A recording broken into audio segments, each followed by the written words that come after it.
Maaf ya, saya nangis bukan karena saya menyesal atas perceraian ini. Saya menangis hanya karena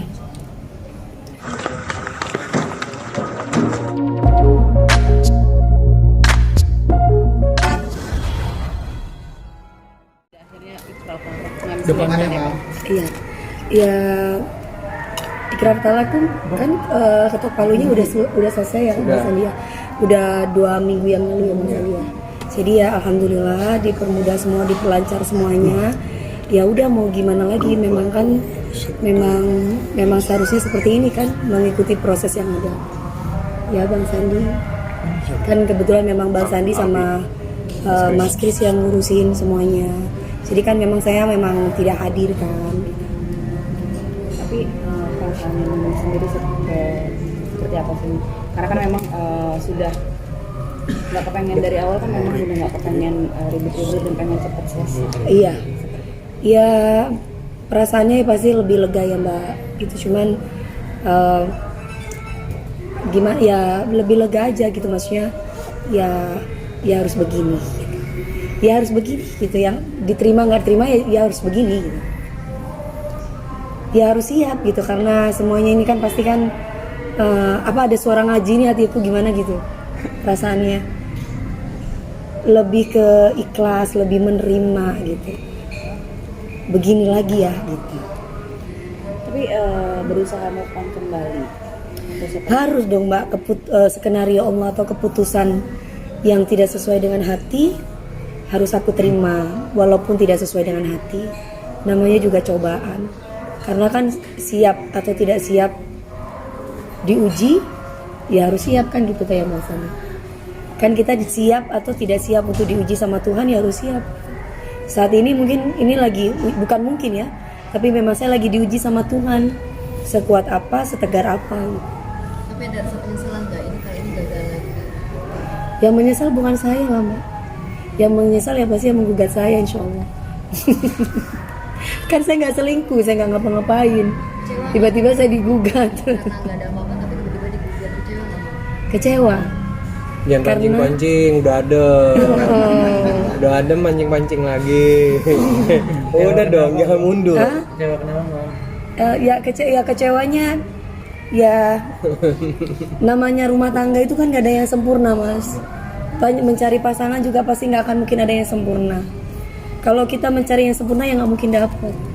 Makanya setahun, 2 tahun, 3 tahun, 4 tahun, 5 tahun disabar-sabarin, tidak digugat. Apalagi saya punya sahabat, punya teman yang selalu tabayun terus kayak Bang Sandi yang selalu bikin saya itu menerima dan ikhlas gitu. Kalau niat ingin perang mah ya udah dari kemarin udah emosi mulu gitu ya. Udah siap lah ya. Udah siap gitu. Tapi kan beliaunya ini sama Mas Kris selalu ngademin hati saya gitu bahwa oh iya ya, balik lagi bahwa ini tidak akan mungkin terjadi kalau bukan karena memang diuji sama Tuhan. Jadi justru aku merasa bersyukur, alhamdulillah bukan aku yang menggugat gitu. Kalau aku yang menggugat berarti tandanya aku wanita seperti apa sih Mbak? Kan ibaratnya mau suami itu selingkuh, mau suami itu berbuat jahat sama kita, pihak perempuan setahu saya yang saya pelajari dari keluarga saya nggak boleh menggugat. Jadi menerima saja gitu. Dari suami pertama sampai saat ini pun saya kan nggak pernah menggugat dan saya menerima. Ya alhamdulillah Allah melindungi saya gitu. Jadi bukan saya menggugat tapi orangnya permisi, tahu diri gitu. Tapi udah klarifikasi belum sih pihak sana dan udah minta maaf belum sih masalah yang kemarin ribut-ribut di IG, masalah transfer, masalah yang lainnya? Belum. Tapi rencananya kita akan menyampaikan seperti saya bicara sama Mbak DP kemarin, kita tidak akan membuat laporan dan tidak akan mengirimkan somasi karena dari Mbak Neng sendiri sudah memaafkan bila mana dari pihaknya Mas Angga sendiri sudah mengklarifikasi dan juga sudah mengakui perbuatannya, mengakui semua apa yang pernah dilakukan. Kita tidak akan lagi menjalankan proses hukum dan Mbak Neng sendiri sudah mengikhlaskan apa yang memang selama ini menjadi pembicaraan yang ada nilai yang berhubungan dengan kerjaan mereka. Jadi Mbak Dewi sendiri sudah yakin bahwa tidak akan membuat laporan dan sudah mengikhlaskan, dan juga asalkan dari pihak Mas Angga sendiri mengklarifikasi, melakukan permintaan maaf dan mengakui perbuatannya, dia sudah ikhlas. Sejauh ini belum kan berarti ya, Mi? Kemarin sudah, saya dengarnya sih di beberapa podcast ya. Tapi dari Bang Sandi juga bilang bahwa beliaunya menangis ke Bang Sandi dan akan meminta maaf. Jadi seperti saya, ya sudah, kalau memang udah minta maaf ya ngapain lagi Mas? Gitu. Kan yang kemarin saya bahas itu karena dia kan ngotot bahwa perceraiannya yang seperti diasumsikan oleh masyarakat gitu. Tapi kan sebenarnya bukan masalah itu gitu. Rumah tangga kami itu dari kemarin bergejolak itu bukan masalah itu, masalah ketidakterbukaan aja, masalah kejujuran gitu yang selalu ditutupi terus gitu. Tapi mau nggak mau ya saya butuh kejujuran dia, bahwa dari tanda tangan, dari nama Budianto, dari uang yang sudah masuk, dari tahun berapa itu sudah gitu kan. Cuman kalau kemarin saya tuh sempat agak marah, walaupun saya ditegur sama Bang Sandi, Mbak Neng kan sudah memaafkan, ya sudah gitu. Jadi itu saya, ya namanya manusia ya Mas, aku tidak mengungkit uang yang sudah selesai, tapi ini lo kan sudah bercerai. Maksud aku ya sudah, kalau sudah bercerai jangan ngambil duit lagi gitu loh. Tapi kalau sudah bercerai ya sudah gitu.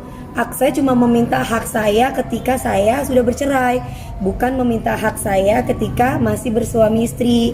Saya tidak pernah melihat harta memang tidak dibawa mati, makanya saya nggak pernah mau ambil lagi duitnya. Ya udah ambil. Cuman ketika saya sudah bercerai, kok kamu masih ada nama Budianto lagi sih gitu loh. Kok masih mengurusin kerjaan saya lagi.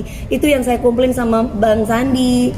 Terus kata Bang Sandi, alhamdulillah sudah ditelepon beliaunya dan sudah clear masalahnya, dan beliaunya siap untuk meminta maaf lagi dan tidak akan melakukan perbuatan itu lagi dengan saya gitu. Tapi udah minta maaf langsung ke Mami atau terbuka nanti di media atau gimana? Mungkin akan terbuka di media. Kayak yang saya minta dia terbuka di media dong. Ya paling kan diundang di podcast, diundang di acara-acara TV kan dapat duit. Ya paling nggak ngomong lah. Kalau memang aku salah, tanda tangan palsu kan ada pasalnya ya Bang Sandi. Iya saya salah, gitu doang kok. Mas, aku tuh bukan orang yang nggak ngerti tentang dunia entertain. Temen aku banyak IO, memarkup itu tidak masalah gitu. Tapi ini suami sendiri gak ngomong sama aku gitu doang. Gak ngomong dan banyak kebutuhan-kebutuhan lain yang tidak dilaksanakan kewajibannya gitu. Tapi menuntut aku memberikan haknya gitu. Tapi ada rencana nggak sih mungkin ketemu, pengen nggak mungkin duduk berdua? Butuh proses. Aku sakit Mbak, butuh proses. Aku bilang sama Bang Sandi, tabayun, banyak istighfar kata Bang Sandi. Iya, dipertemukan, belum mampu. Karena saya tidak menginginkan perceraian dari dulu, dari pertama, kedua, ketiga. Tapi ujian itu untuk saya tidak bisa menolak Mbak. Gitu. Jadi kalau ada sesama perempuan bilang kok doyan banget kawin, kok doyan banget cerai gitu ya. Loh kalau saya menggugat itu saya doyan cerai. Jadi saya digugat loh, saya itu tergugat. Dari pertama menikah, kedua introspeksi, saya selalu introspeksi kok. Saya selalu introspeksi. Tapi yang saya tahu perceraian itu kan pasti karena perselingkuhan. Sedangkan 3 suami saya tidak pernah selingkuh. Saya harus keras. Saya tidak pernah KDRT, saya tidak pernah melakukan yang kayak gimana-gimana. Jadi ini takdir saya yang belum tentu wanita lain bisa mempunyai takdir yang sama seperti saya gitu. Mi katanya butuh waktu untuk ketemu. Emang kalau ngeliat Angga kenapa sih Mi? Riana butuh waktu buat Sakit masih Mas. Trauma ya? Rasa trauma atau gimana? Trauma aku masih trauma. Tadi juga lucunya sempat setelah baca ikrar ya, kan diwawancara sama anak. Nah, ini Mas Angga sendiri akhirnya mengungkapkan masa-masa perjuangan kalian seperti kayak ada penyesalan sendiri. Melihatnya gitu. Perjuangan? Perjuangan kalian dari awal mungkin. Nggak, maksudnya mungkin dia menceritakan Momen awal momen kenalan. waktu lagi bahagia. Banyak pengorbanannya ketika mau menikahi. Ya, Banyak maksudnya berjuang, berjuang. meyakinkan. Bagaimana caranya meyakinkan? Ya kan saya bukan perempuan murahan, Mas. Menerima saya juga pasti harus butuh perjuangan gitu. Maaf ya, saya nangis bukan karena saya menyesal atas perceraian ini. Saya menangis hanya karena ya Allah, saya cuman alhamdulillah saya masih dikasih kemampuan untuk bisa menghadapi semua. Saya melihat keluarga-keluarga yang lain bersama, keluarga yang lain utuh, itu saya merasa hati saya, kapan saya bisa memiliki keluarga yang utuh, bahagia. Cuman itu. Tapi kalau dibilang bahwa perjuangan-perjuangan, ya hidup butuh berjuang, Mbak. Gak ada hidup itu instan. Ketika aku memilih dia sebagai pasangan aku, berarti tandanya aku sudah siap untuk menerima semua kekurangan dia. Jadi kalau ada yang bilang, kok sekarang bicara masalah duit, gak ada bicara masalah duit. Saya cuma meluruskan ini masalah duit saya yang diambil ratusan juta sama orang gitu. Mungkin bahkan sudah MM-an, bahkan mungkin sudah berapa M yang saya nggak tahu dari tahun sebelum-sebelumnya pernikahan kami gitu. Jadi kalau ngomong masalah perjuangan, saya ingatnya ya kalau saya lagi show, ya pasti dia akan ikut. Karena aku istri seneng ya Bang Sandi ditemenin sama suami. Pasti kan kalau perempuan-perempuan mbak-mbak juga ditemani sama suaminya atau ditemani sama pendampingnya pasti seneng kan. Begitupun saya gitu, saya seneng ditemani sama suami. Kalau perjuangan-perjuangan yang lain, alhamdulillah ya, maksudnya Allah itu kasih kebahagiaan sama saya, sama rumah tangga saya baik-baik aja. Gak ada yang gak bahagia Mbak. Kita jalan-jalan ke Hong Kong, ke Paris, kemana, kita bahagia aja, bahagia.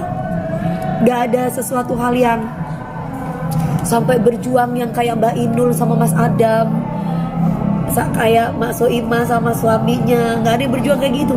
Karena dia kenal aku sudah 20 tahun berkarir. Dari tahun berapa itu sudah? Dari tahun 2002 sampai sekarang. Saya menikah dengan beliaunya ini tahun 5 tahun yang lalu, 2017. Waktu itu beliaunya main di salah satu sinetron dan saya jadi pemeran utama, beliaunya jadi pacarnya adik saya atau kalau nggak salah. Dari situ dia banyak curhat, saya melihat kesungguhan dia bekerja dan dia masuk ke tim saya. Saya melihat ada kegigihan dia dalam bekerja, ya tidak ada salahnya gitu. Saya akhirnya ya menikah karena memang dia juga minta sama orang tua. Udah itu aja kenangannya. Selebihnya saya bekerja dengan tim saya. Dia menemani saya. Karena yang bekerja, karena saya punya asisten, ada hairdo, ada make up, ada manajer lapangan, dan dia cuma menemani saya. Saya cuma butuh disupport. Mungkin maksud perjuangannya adalah itu.